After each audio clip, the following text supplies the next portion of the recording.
El Clasico is back. El Clasico is basically the game that will decide the winner of La Liga most probably. And भाई साहब इस game में बहुत सी ऐसी चीजें हैं जो हम देखेंगे. Probably not probably, this is gonna be the last El Clasico of Carlo Ancelotti. Real Madrid किस तरीके से उसको गुड बाय कहेगी, बार्सिलोना किस तरीके से इस गेम को अप्रोच करेगी after the defeat they faced against inter.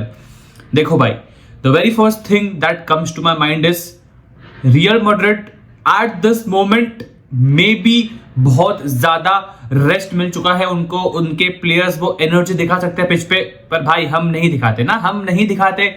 मुझे 15 दिन का एनर्जी मिल गया एंड एफसी बार्सिलोना को 5 दिन का एनर्जी मिल गया. उसके बाद भी हम देखेंगे कि भाई एफसी बार्सिलोना के बच्चे पूरी जी जान लगा देंगे, उनके गांड का दम निकाल देंगे एंड हमारे लौंडे पड़े रहेंगे. बट खैर, चीजें थोड़ी बदल चुकी है पिछले एल क्लासिको में. देखो, अगर हम बात करें पिछले 3 एल क्लासिको की, तो भाई तीनों के तीनों एल क्लासिको में हम हारे हैं. बट अगर मैं पिछले एल क्लासिको की बात करूं तो परफॉर्मेंस डिसेंट था. वो एक मोमेंट ऑफ मैजिक था कुंडे का जो हमारे से गेम लेके गया and with all due respect he deserved it. But अगर हम बात करें सबसे पहले एल क्लासिको की जो इस सीजन में हुआ था, जहां पे हमारी पिटाई हुई थी, लेवेंडोस्की ने 2 गोल मारे थे, रफीनिया ने 1 गोल मारा था एंड वो छोटी चड्डी वाला लमीन यमाल ने भी 1 गोल मार के कामा कर दिया था. उसके बाद चीजें थोड़ी सेटल हुई. उसके बाद जैन के महीने में हम स्पेनिश सुपर कप फाइनल में मिले थे. वहां पे तो भाई साहब बात करें तो उस गेम में थोड़ी इंप्रूवमेंट हमने देखी थी. पहली बार जो ठुकाई हुई थी उससे थोड़ा बेटर परफॉर्मेंस था, पर 5 गोल खाए 2 मारे, खैर ठीक है. उसके बाद तीसरी बार कोपा डेल रे के फाइनल में परफॉर्मेंस और बेहतर थी अगर मैं पिछले 2 बार से कंपेयर करूं. इस गेम में हमने फाइट दी. इस गेम में बेसिकली हमने बताया कि भाई हमें भी जीतना है, बट एट द एंड जो भी हुआ. बट खैर दोस्तों, this is probably the third final. हम इसे फाइनल नहीं कह सकते क्योंकि ये गेम में अगर बार्सिलोना जीतती है तो भाई लीग टाइटल वो जीत गए हैं. उसके बाद तो भाई कोई बेवकूफी ही होगी जो वो करेंगे एंड उसके बाद वो हारेंगे. एंड आई डोंट थिंक कि वैसा कुछ होगा. बट अगर मैड्रिड ये गेम जीतती है तो फिर दोस्तों बात कुछ ऐसी हो जाएगी कि बस एक ही पॉइंट बचा होगा एंड 3 गेम्स बचे होंगे दोनों ही टीम्स के. बात करूं मैं इस गेम के बाद, एफसी बार्सिलोना का गेम होने वाला है अगेंस्ट एस्पेन्योल. उसके बाद उनका गेम होने वाला है अगेंस्ट विलारियल एंड उनका आखिरी में गेम होने वाला है against athletic club. And on the other hand अगर मैं रियल मैड्रिड की बात करूं तो रियल मैड्रिड का गेम होने वाला है अगेंस्ट मायोर्का. उसके बाद मैड्रिड का गेम होने वाला है अगेंस्ट सेविया एंड एंड में जाके हम खेलेंगे रियल सोसिएडाड को. तो पहले बात करते हैं एफसी बार्सिलोना के गेम्स के बारे में. देखो, एस्पेन्योल एक ऐसा गेम होने वाला है कि भाई आई थिंक एफसी बार्सिलोना निकाल लेगी उनको. एफसी बार्सिलोना मतलब निकाल लेगा, लॉन्डे निकाल लेंगे. बट बात तब आएगी जब वो विलारियल एंड एथलेटिक क्लब को खेलेंगे. देखो, दोनों के दोनों टीम्स इस मोमेंट पे यूसीएल के स्पॉट के लिए फाइट कर रहे हैं. दोनों टीम्स अच्छी तरीके से खेल रहे हैं क्योंकि उनको वो यूसीएल का स्पॉट चाहिए. तो एफसी बार्सिलोना के जो एंड के 2 गेम होंगे वो बहुत ज्यादा चैलेंजिंग होंगे, वो बहुत ज्यादा डिमांडिंग होंगे. एंड भाई इफ अगर एफसी बार्सिलोना आज का गेम हारती है तो भाई वो यूसीएल में हार के आ रहे हैं, ये गेम भी वो हार जाएंगे तो भाई उनके दिमाग पे ऑब्वियसली कहीं ना कहीं तो असर पड़ेगा. पर अगर हम बात करें on the other hand real Madrid की, तो रियल मैड्रिड के सामने गेम होने वाला है मायोर्का का, जो हमारे होम पे होगा.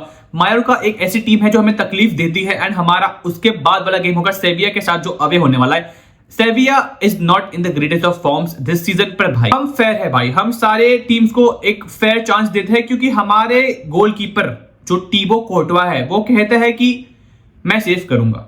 एंड जब आपका गोलकीपर इतने ज्यादा सेव करता है, भाई फर्क नहीं पड़ता रियल मैड्रिड को कि हम सेविया के सामने खेले, हम फर्स्ट रैंक वाली टीम के सामने खेले, हम 20 रैंक वाली टीम के सामने खेले या फिर हम 7th रैंक वाली टीम के सामने खेले. भाई कुछ फर्क नहीं पड़ेगा क्योंकि टीबो कोर्टवा को जब इतने सेव करने पड़ रहे हैं, जब तुम्हारा basically goalkeeper man of the match होता है, तो भाई तुम्हारे लवड़े लग चुके हैं, तुम्हारे लवड़े लग रहे हैं एंड तुम्हारे लवड़े लगते रहेंगे. तो मैं एट दिस मोमेंट अगर कंपेयर करूं दोनों ही टीम्स के फाइनल 3 गेम्स के बारे में, तो रियल मैड्रिड को मे बी मैं एक अपर हैंड दूंगा क्योंकि उनके गेम्स थोड़े इजी है. मायोर्का का गेम होम पे है, माना कि ट्रिकी हो सकता है, बट हमारे होम पे है तो हम वो गेम निकाल सकते हैं. सेविया एक ग्रेट फॉर्म में नहीं है एंड फाइनल गेम जो सोसिएडाड का होगा वो भी हमारे होम पे ही होगा. तो ये कुछ ऐसे फाइनल गेम्स की बारे में मैंने बात की दोनों ही टीम्स की. तो अभी बात कर लेते हैं कि गेम में हम क्या देखेंगे, गेम में हम किस तरीके से चीजें देखेंगे. एंड भाई मैं एक छोटी रिक्वेस्ट करना चाहूंगा, जो हम देख सके, जिस तरीके से हम देख सकते उतना ही दिखाना भाई. मतलब थोड़ा ज्यादा मत कर लेना, थोड़ा हमारे इमोशंस के बारे में भी सोचना। बट यार दोस्तों देखो, प्रैक्टिकली अगर मैं बात करूं तो मैड्रिड पिछले 3 गेम में, 4 गेम खेलो तुम, उसमें से 3 गेम में हमने क्लीन शीट निकाली है। हमने 1-0 जीता था एलेवेस के सामने, हमने एथलेटिक क्लब के सामने 1-0 जीता था, एंड उसके बाद आई गेस एक और टीम के सामने हमने 1-0 जीता था। उसके बाद सेल्टा विगो के सामने हमने 3-2 जीता था। तो डिफेंसिवली थोड़ा बहुत ठीक ठाक हम कर रहे हैं, बट एफसी बार्सिलोना को मैं अंडर एस्टिमेट नहीं करता। और 17 साल नामक बालक को मैं अंडर एस्टिमेट नहीं करता। वो 40 साल के लेवेंडोस्की को मैं अंडर एस्टिमेट नहीं करता। वो पी टाउन बार रफीनिया को मैं अंडर एस्टिमेट नहीं करता। पर बात ऐसी है कि एफसी बार्सिलोना के पास भी कुछ प्रॉब्लम्स होंगे इस गेम में। देखो, सबसे फर्स्ट चीज अगर मैं बात करूं real Madrid and FC Barcelona का जो गेम था कोपा डेल रे में, वहां पे उनके प्लेयर्स ने 90 मिनट्स खेला था। उसके बाद जो इंटर का फर्स्ट लेग था उसमें उन्होंने 90 मिनट खेला था। उसके बाद जो इंटर का सेकंड लेग था उसमें उन्होंने ऑलमोस्ट 120 मिनट्स खेला था। तो ये 3 गेम उन्होंने nearly about on an average एक प्लेयर ने कम से कम एक पूरे गेम से थोड़ा ज्यादा खेला था। एंड ये तीनों के तीनों गेम्स डिमांडिंग थे। तीनों के तीनों गेम्स के अंदर उनको अपने 100% से ज्यादा एनर्जी इन्वेस्ट करनी पड़ी थी। तो भाई देखो, फटीक एक बहुत इंपॉर्टेंट रोल होगा इस गेम में। एंड ये चीज मैं जब कहता हूं तो मैड्रिड को इस चीज पे एडवांटेज है। एंड व्हेन आई से इट आई मीन इट। ये कुछ छुपाने की बात नहीं है। मैड्रिड पिछले एक हफ्ते में भाई चिल कर रही है, पता नहीं कहां जाके उनके प्लेयर्स घूम रहे हैं। एफसी बार्सिलोना को वो मजदूरी करनी पड़ी है।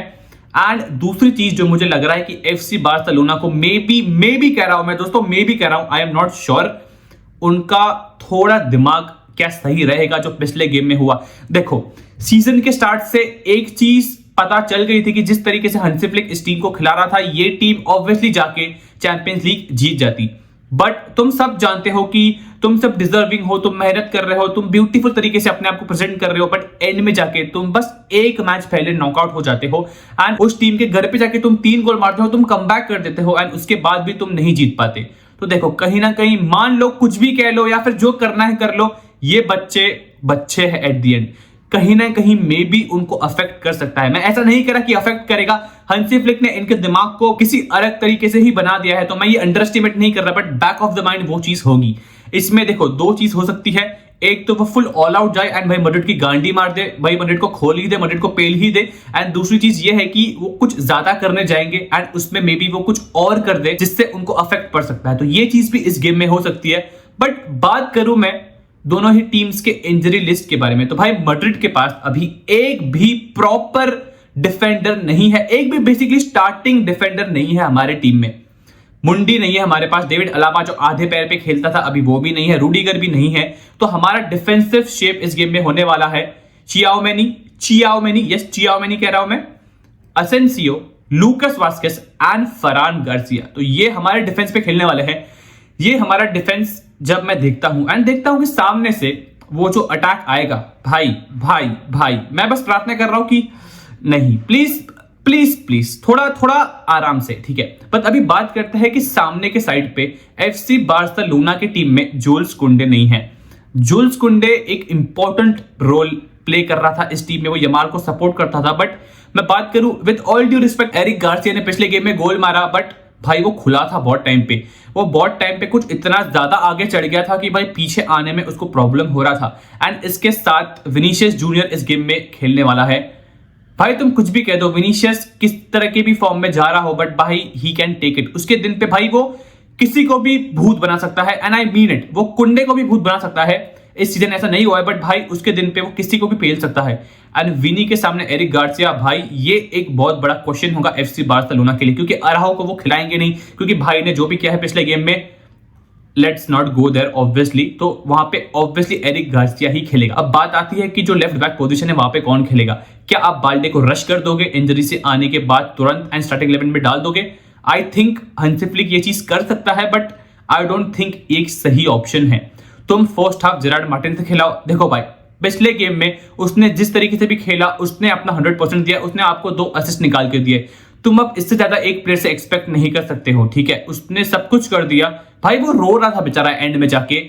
तो आई डोंट थिंक कि बाल्डे ये गेम स्टार्ट करना चाहिए, बट अगर वो करेगा तो मेरे हिसाब से इंजर्ड ना हो।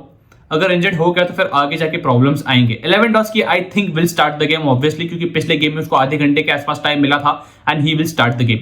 तो मैं आपको फटाफट से एक बार दोनों ही टीम के लाइनअप प्रेजेंट कर देता हूं। मेरे हिसाब से सबसे फर्स्ट बात करते हैं about the lineup of real Madrid. दोस्तों आई नो कि ये लाइनअप में मैंने रॉड्रिगो को नहीं रखा है, आई एम स्टार्टिंग आर्दा गुलर, बट यार देखो we have to be a bit practical.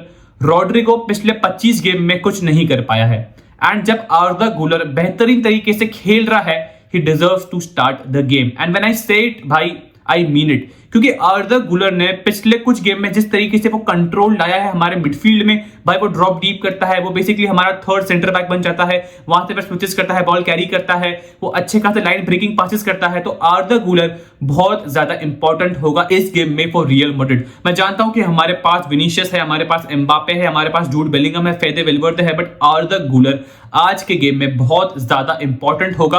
क्योंकि देखो बात यह है ना कि एफसी बार्सिलोना जो ऑफसाइड ट्रैप से खेलती है, बेसिकली उस ऑफसाइड ट्रैप को अब लोग इजीली तोड़ पा रहे हैं। मैं ऐसा नहीं कहूंगा कि इंटर के गेम में उन्होंने ऑफसाइड ट्रैप तोड़ दिया, बट इंटर ने जो हमें गेम दिखाया है, हमें वो गेम को ठीक से स्टडी करना चाहिए, हमें उसी तरीके से खेलना चाहिए अगेंस्ट एफसी बार्सिलोना अगर हमें उनको हराना है तो।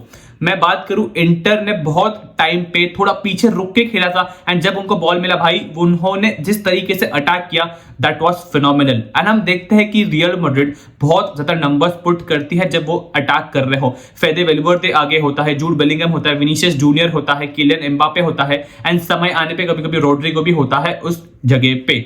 बट बात ऐसी है कि क्या रियल मैड्रिड का ये सबसे बेस्ट लाइनअप है? मेरे हिसाब से this is the best lineup of real Madrid.